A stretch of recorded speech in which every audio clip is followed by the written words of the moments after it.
Ang ginumanaka ninyo.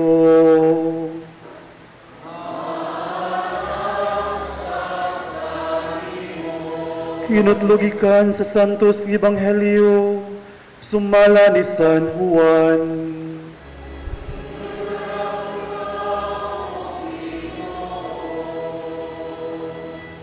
Si Jesus mingon sa iyang mga tinunan, ayaw kamo kaguol, salig kamo sa Dios, ug salig usab kanako.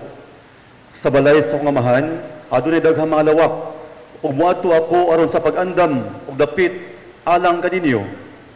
Kung dili pa kini tinuod, dili kunta kamo sultihan niini.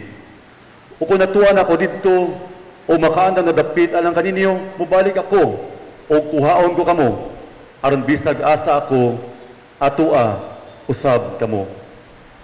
Nahibalo kamo unsaon pag ato sa dapit nga akong adtuan. Apan si Tomas ningon kaniya, Ginoo, wala kami mahibalo kung asa ka paingon busa unsaon man namo pagkatultol sa dalan. Si Jesus mitubag, ako ang dalan, ang kamatuoran ug ang kinabuhi. Walay makaadto samahan kun dili moagi kanako. Maigsoon ang Ebanghelyo sa Ginoo.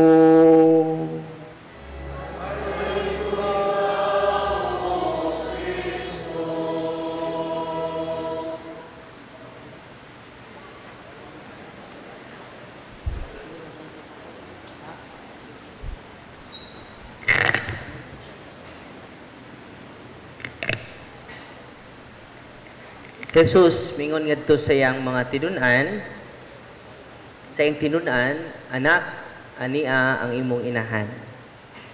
O mingon pud siya sa iyang inahan, babay, ania ang imong anak. Si Papa, kung sa ako nakatunan, ingon siya nako nga, dong, ayaw jug biya sa Santos nga Rosario dong. Kaya doon na ba na siya 15 promises. Ug usa sa iyang promise dong nga di ka mamatay without receiving the sacrament. Si Papa, upat yun ni ka misteryo kada adlaw iyang iampo. Bisan pag nakatug na siya, makalimot man na siya usahay. Una mo balik na pud sa uno. So, usab tong sunod nga misteryo, nakatugman. Hindi mo balik siya sa uno. Tunga-tunga, nakatug na po. Nabantag na lang, pa siya mahuman.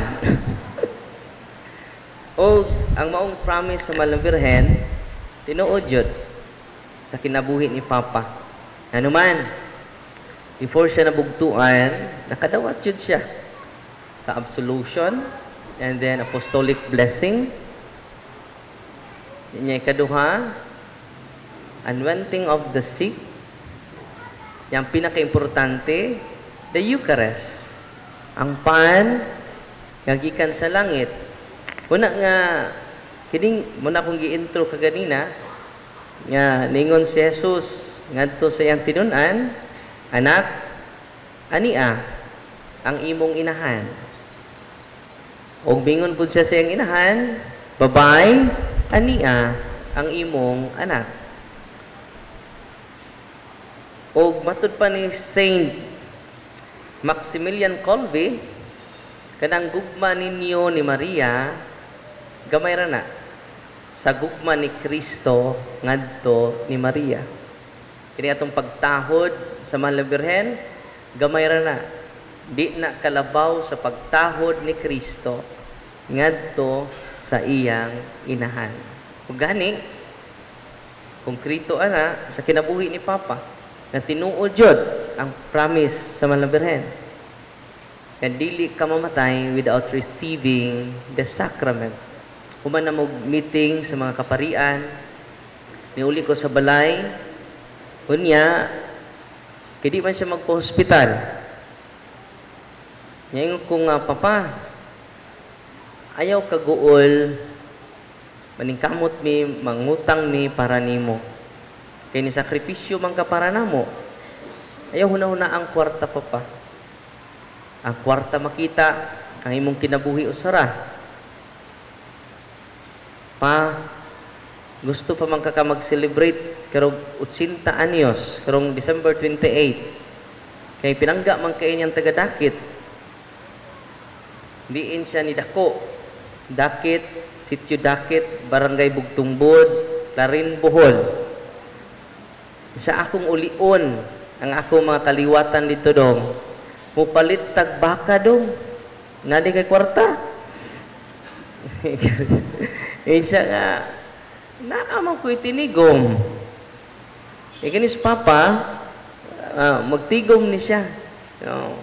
Nya, sakto pod, karong Disyembre, makatigom na ko, makapalit ko baka. Kaya yung kalipay, muli siya dito, o magdag pagkaon. Sayod man siya sa kalisod ang mong lugar.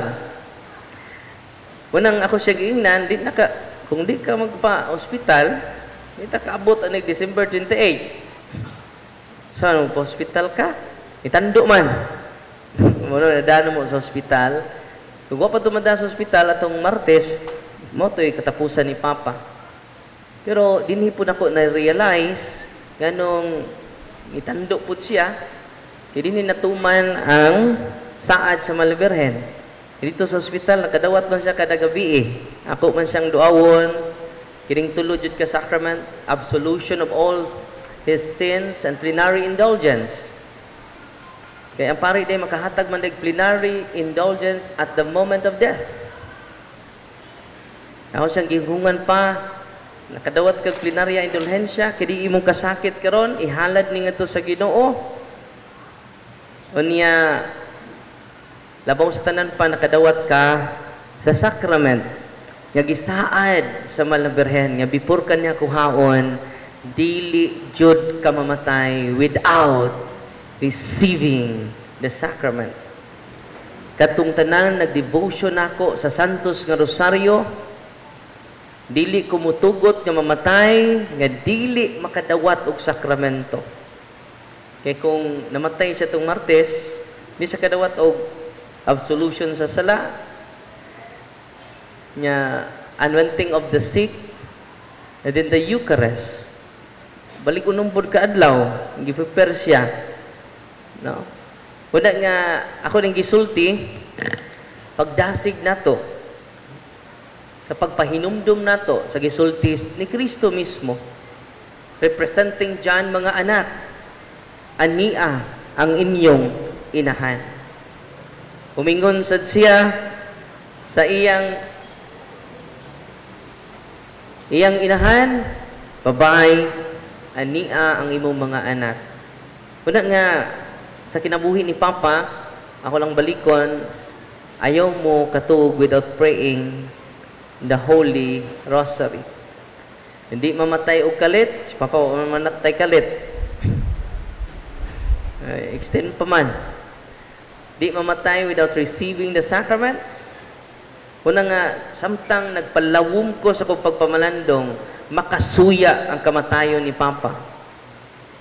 Kinsagoy, sama niya nga, nakadawat sa tulo ka sacrament, sud sa unom ka adlaw.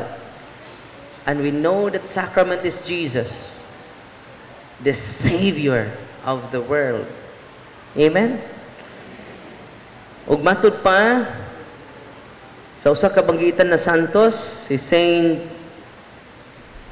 Gregory of Nyssa, sa tuig 300, ingon siya, when death comes, it does not annihilate us, but merely changes our condition. It dissolves our mortal form, the mortal form, so that we may be clothed with immortality. Si Papa tinuod nawala, pero wa siya mahanaw. Balikon ako, si Papa tinuod nawala, pero wa jud siya mahanaw. Una nga, sakto ang Ebanghelyo karon. Ay kamo palabig kaguol. Ako nihilak naman ko pila ka adlaw, di na nako dugangan akong kaguol. Dugangan na nako ako pag-ampo para ni Papa. Unang every 8 p.m.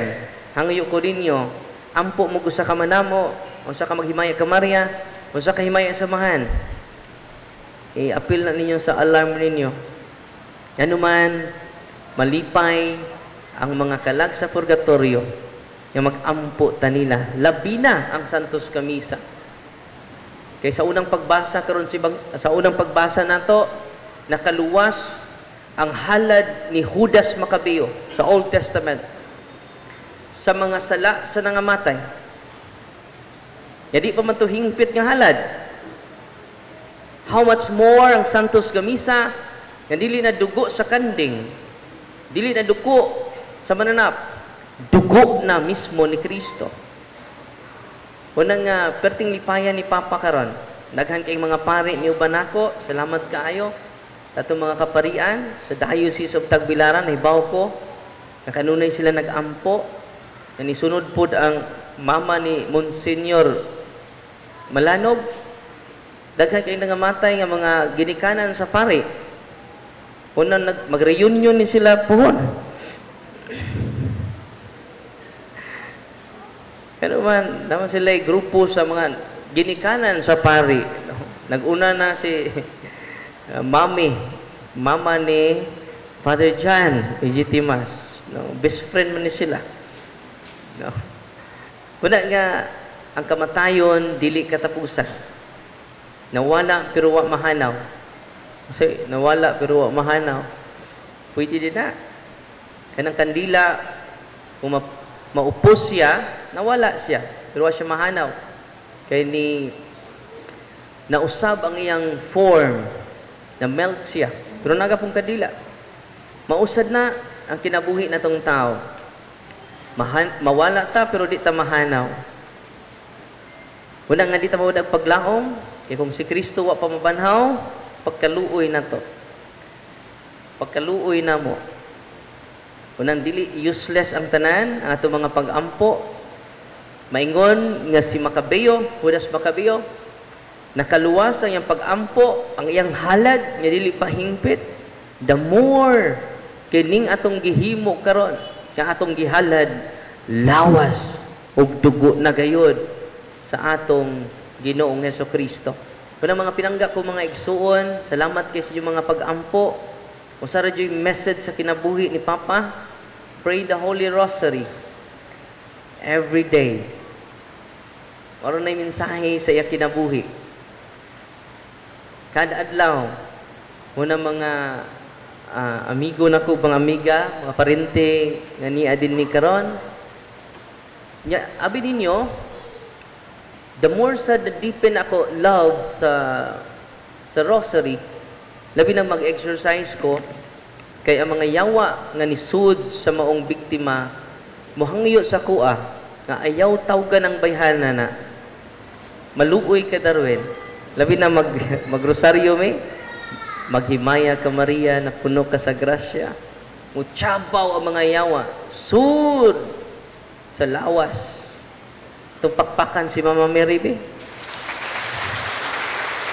Yan namatay si Papa, month of Rosary, October. No? Ako nakita unsa kapangga si Papa sa mahal na Birhen. No? Unang ihob na encourage mo ni Ana, yung katapusan, ang kamatayon dili na la, matod pa ni San Pablo, wala na ikala sa kamatayon. Sa una la ang kamatayon, pero karon dili na la ang kamatayon. Kaya gibuntog na ni Kristo. Itang mga sumusunod ni Kristo, gibuntog na ni Kristo ang kala niini. Unang pagkamatay ni Kristo dito sa cross, nibuhak-hak si Satanas ug katawa, ngano man, ikaw may tinubdas kinabuhi, patay lagi ka. Yun ingon pa ka, ako ang kinabuhi, perting patayan nimo. Nag-celebrate ang mga demonyo. Ruwa kabantay ang mga yawa. Gigamit ni Kristo ang la sa kamatayon aron mabuntog ang kala niini. Dili na la ang kamatayon. Balikon ako ha. Gigamit ni Kristo ang la sa kamatayon aron mabuntog ang kala niini. Nasabtan ninyo? Nagpitok-pitok po na inyong mata. No? Usa po ng lala diya. No? Usa kay gayon, ganta po ganaluhi aron masabtan ninyo. Sa kay gayon niya na akong angkol na paakan og king cobra dito sa Carmen. Nawa iya kusog. Nawa ang iyang kalagsik. Nawa iyang consciousness. Kay pating sakita ang lahas sa cobra. Kunang gidadin siya dinhi sa syudad. May gani na-injekan din siya anti-venom. Pag-inject sa anti-venom, ibalik iyang kalagsik, ibalik iyang kusog, ibalik iyang kaabtik. Umingon ng doktor, kung wa ni ma-injekig anti-venom doy, patay ang imong angkol. Karon buhi pa kong angkol, murag na gani karon. Pagkan og king cobra. Yun na pa, usa may tambal sa lahas sa cobra. Anti-venom. Yun na pa diin gikan ng anti-venom. Gikan na pud sa lahas sa cobra. Ang lara pud sa cobra ang gigamit aron mabuntog ang kala niini. Wala akong angkol nalugwayan hangtod karon buhi pa. Balik ta sa punto. Igamit ni Kristo ang lahas kamatayon aron mabuntog ang kala niini. Kay human sa tulo ka adlaw, ako ang kinabuhi, ako ang pagkabanhaw. Wala mga pinangga ko mga igsuon, ayaw mo kahadlok sa kamatayon o saray atong kahadlukan nga di ta mamatay. Maabot kag 100 years old, 120. Magduwa-duwa na kas ibong kaugalingong tae. Ayaw, sita angay mahadlok mamatay. Ano man, gibuntog na ni Kristo ang kala niini. Amen! Ano pakpakan si Kristo? Una nining kamatayon ni Papa, dili na la ang kamatayon. Ako mga iyaan pag-abot, nang hilak sila. Sige, hilak lang mo. Hilak ka na si Kristo. Hilak. O sana mo kaiyaan ingon, mas maayon unta, nga di ta magtagsatagsag kamatay. Pwede magdungan tag kamatay. E kaysa may mulubong ninyo. Muna nga, dili na lang ang kamatayon. Muna nga ako, pasalamat ako sa Ginoo karon. Lord, salamat kayo. Nga imo minggi pa, huwam og tatay. Tatay, nga way laing bahandi. Ayara bahandi nga gibili namo pagtuo. Amen? Pagsalig ngadto sa Ginoo.